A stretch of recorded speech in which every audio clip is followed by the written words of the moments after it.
স্বপ্নের গ্রাহকদের তথ্য বিক্রির দায় এসিআইয়ের ঘাড়ে চাপালেন এমডি সাব্বির। আইনি পদক্ষেপ নেওয়ার প্রস্তুতি নিচ্ছে ভুক্তভোগীরা।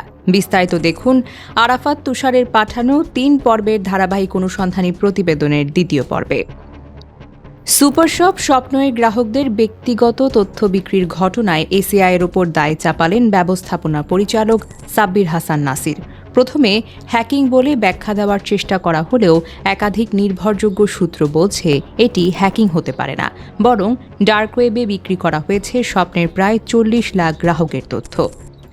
এটি ব্যবস্থাপনা পর্যায়ে অবহেলা কিংবা কারো যোগ সাজসে তৈরি করার একটি পরিকল্পনা।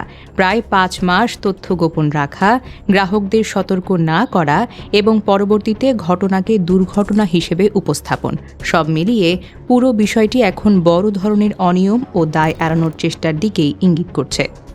প্রযুক্তি সংশ্লিষ্ট একাধিক সূত্র জানায়, সাধারণত দুইভাবে এই ধরনের তথ্য ফাঁস হয়ে থাকে। ১. পাসওয়ার্ড বা অ্যাক্সেস ক্রেডেনশিয়াল ফাঁস হলে। ২.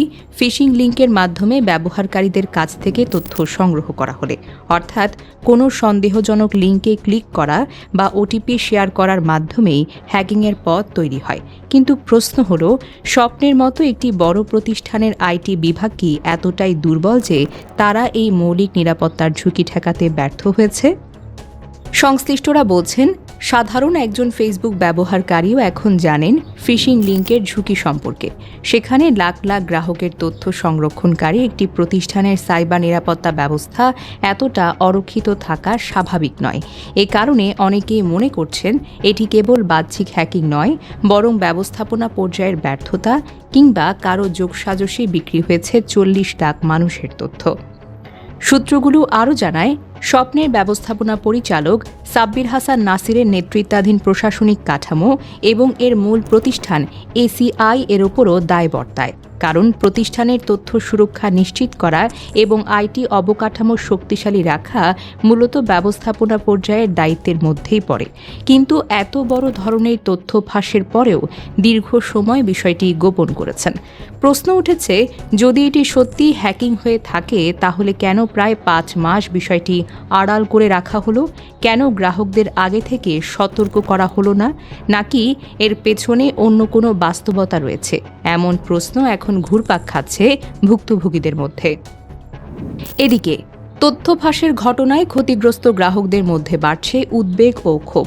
ভুক্তভোগী হৃদয় হাসান বলেন, আমার ব্যক্তিগত সকল তথ্য ফাঁস হয়েছে। আমি এখন নিরাপত্তাহীনতায় ভুগছি। বিষয়টি নিয়ে আমি আইনের দ্বারস্থ হয়েছি। একই ধরনের আশঙ্কা প্রকাশ করে আরও অনেক গ্রাহক আইনি পদক্ষেপ নেওয়ার প্রস্তুতি নিচ্ছেন বলে জানা গেছে। আইনি বিশেষজ্ঞরা বলছেন, এই ধরনের তথ্য ফাঁস বাংলাদেশে একাধিক আইনের আওতায় শাস্তিযোগ্য অপরাধ। তথ্য ও যোগাযোগ প্রযুক্তি আইন এবং ডিজিটাল নিরাপত্তা আইনের বিভিন্ন ধারায় ব্যক্তিগত তথ্য অবৈধভাবে সংগ্রহ, সংরক্ষণ বা ফাঁস করার জন্য কঠোর শাস্তির বিধান রয়েছে।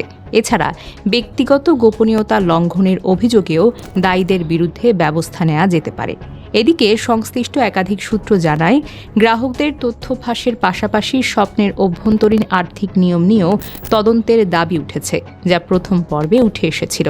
ফলে পুরো বিষয়টি এখন একটি বড় কর্পোরেট অনিয়মের ইঙ্গিত বলে মনে করছেন বিশেষজ্ঞরা। দর্শক, পরবর্তী পর্বে থাকছে স্বপ্নের অভ্যন্তরীণ ক্রয় বাণিজ্যে কমিশন কেলেঙ্কারি ও শেয়ার হোল্ডারদের ক্ষতির বিস্তারিত। চোখ রাখুন অগ্রযাত্রা প্রতিদিনে।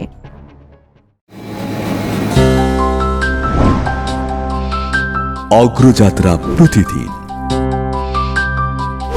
নির্ভীক প্রত্যয়ে উজ্জীবিত।